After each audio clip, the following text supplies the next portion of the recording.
অভিনেত্রী কারিশমা কাপুর জানিয়েছেন, প্রাক্তন স্বামীর সম্পত্তির প্রতি তার কোনো প্রত্যাশা নেই। তবে সংবাদ মাধ্যমে শোনা যাচ্ছে সঞ্জয়ের প্রায় 30,000 কোটি টাকার সম্পত্তির ভাগ নিয়ে আইনি প্রক্রিয়া চলছে, যেখানে কারিশমাও দাবি থাকতে পারে।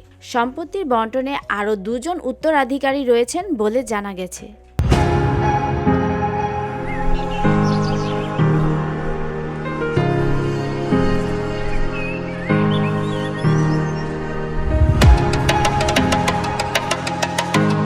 এই বিতর্কের মধ্যেই গতকাল মুম্বাই বৃষ্টি ভেজা আবহাওয়ায় শুটিং করতে দেখা গেছে কারিশমাকে। দীর্ঘ বিরতির পর কাজে ফেরায় ছবির ভিড় জমে যায়। অভিনেত্রীও তা উপভোগ করেন হাসি মুখে। ভ্যানিটি ভ্যানের বাহিরে দাঁড়িয়ে একের পর এক পোজ দিয়েছেন তিনি।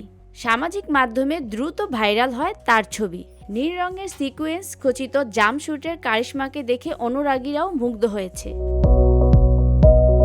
প্রসঙ্গত, গত জুন মাসে মৌমাছির কামড়ে হৃদরোগে আক্রান্ত হয়ে সঞ্জয় কুমার মারা যান। কারিশমা ও সঞ্জয়ের দাম্পত্য জীবন বরাবরই টালমাটাল ছিল।